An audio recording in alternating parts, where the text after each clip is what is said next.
So it was revealed via Bloody Disgusting Mm. that the Final Destination franchise is actually a product of the X-Files.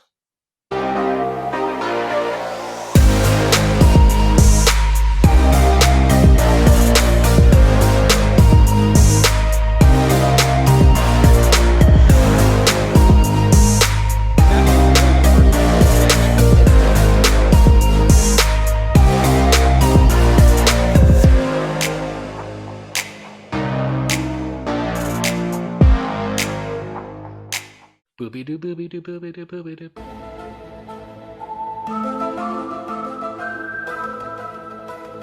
Explain? So, as our listeners know, I am a huge fan of the X Files. Um, I actually just finished watching the series for the second time through with my wife.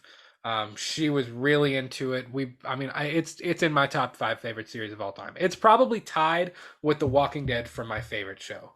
Um, so Jeffrey Reddick, who created the franchise essentially, he revealed to Bloody Disgusting that the entire idea for the concept of what Final Destination became came out of an unused script for an early episode of the X Files in 1994 called Flight 180.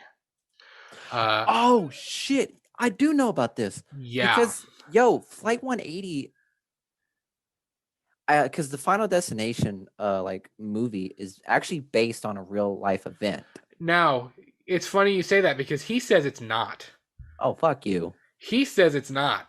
Uh, Reddick actually said the biggest misconception about the original spec script is the one that has bothered me the most. When the movie came out in 2000, a lot of reviewers said the story was inspired by the real life crash of TWA Flight 800 in 1996.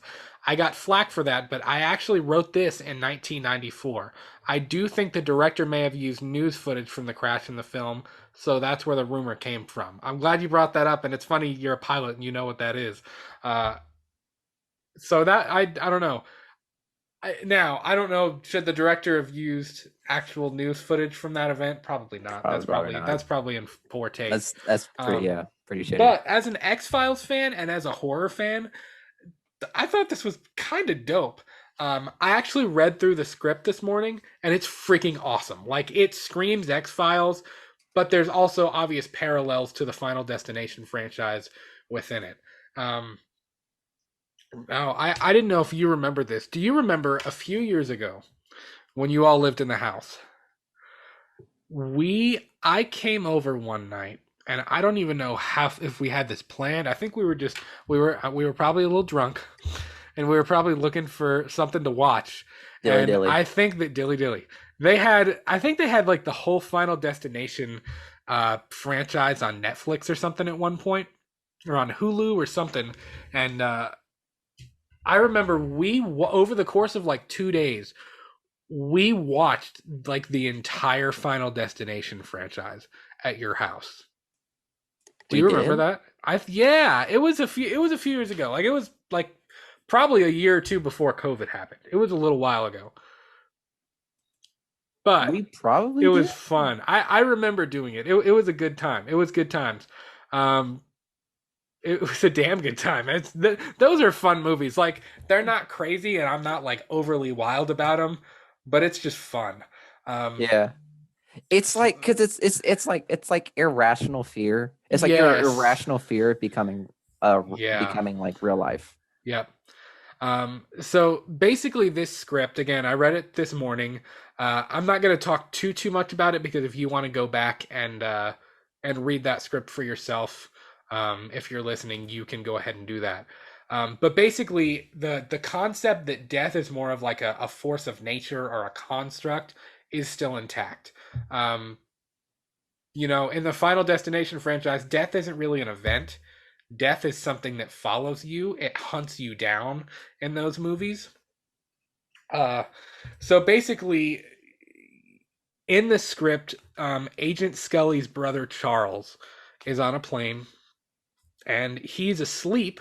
And well, you don't know that he's asleep. In the teaser at the beginning of the episode, He gets up, he goes in the bathroom, and the plane starts to dive, and there's an explosion, and the explosion rocks the whole plane, and it goes down. Well, then he wakes up. He wakes up, and that was a dream, and he's sitting there in the seat. Well, he starts to cause a commotion. The flight attendants are coming over, the employees of the plane. It hasn't taken off yet. They're still sitting at the airport, and he's like, "You got to stop this plane. Like, we can't leave. You got to get these people off. Something real bad's gonna happen. There's gonna be an explosion. Blah blah blah." And of course, they're like, you're full of shit. Get off the plane." So they drag him off, and then actually 4 or 5 other people, I believe, get off of the plane with him. And of course, then a few minutes later, we cut to, half hour later, whatever. He's sitting in the security wing of the airport, and over the radio, they hear that Flight 180 there's been an explosion, and that Flight 180 has gone down. Cue X-Files cutscene. Cue the opening credits of the show. So that's kind of the teaser at the beginning. What a dope opening to an episode, especially to that show. That would. That's honestly, pretty cool. Honestly, I would probably have better seen it as an X-Files episode than and it would have worked as an X-Files episode. I don't know if he ever actually submitted this, or if they just didn't. They chose to not use. Fox chose to not use it. I don't know, but I actually really dig the idea of this episode. Again, I'm not going to spoil the rest of it for you. You could probably kind of guess what happens if you're an X-Files fan. I was thinking maybe, since Julie and I just finished that, maybe we could hop on and do a script review. The script isn't very long. I mean, I read through it in like 10 minutes. Maybe we can hop on and we'll do a script review or a recap on the main show, and we can talk about that. That'd be Fast Times at Ridgemont High right there. That'd be fun. So Jeffrey Reddick had to say, it was really exciting to find it on an old floppy disk. I typed it in Microsoft Word since we didn't have the luxury of Final Draft back then. It's definitely fun to read, but I wrote it over 20 years ago, so I read some of it and cringed a little bit. You get better as you get older. Which, yeah. I bet it's cool to look back through your old projects and things like that. But he also had this to say, which I thought was pretty interesting. He said, "I think fans will be most interested in seeing how the kernel of the concept started in 1994. Death worked differently in this version. Since Mulder and Scully have the believer-skeptic relationship, I had to keep death vague enough but clear enough to fit the concept and investigation into a 1-hour show. But it's interesting to see how this kernel evolved into the original draft of Flight 180 in 1997, and finally the finished version of the 2007 Final Destination." So this kind of went through a little bit of a morphing thing. Apparently, New Line really liked the script, and they thought that it had potential, so then obviously it snowballed into what became Final Destination. And of course, we know at the beginning of that movie, it kind of starts out the same way. It's pretty much the same exact concept.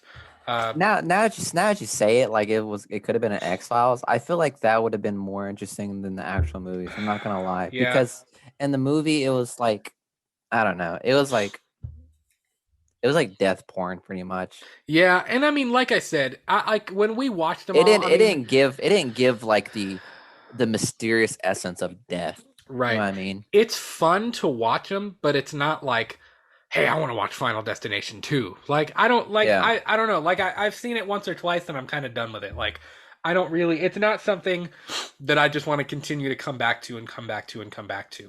And again, they were criticized for, I guess, acting or seeming like they were profiting off of the crash of Flight 800.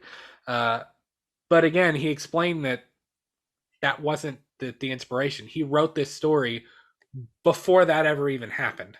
That's actually really creepy. That makes it even more creepy. It kind of is creepy.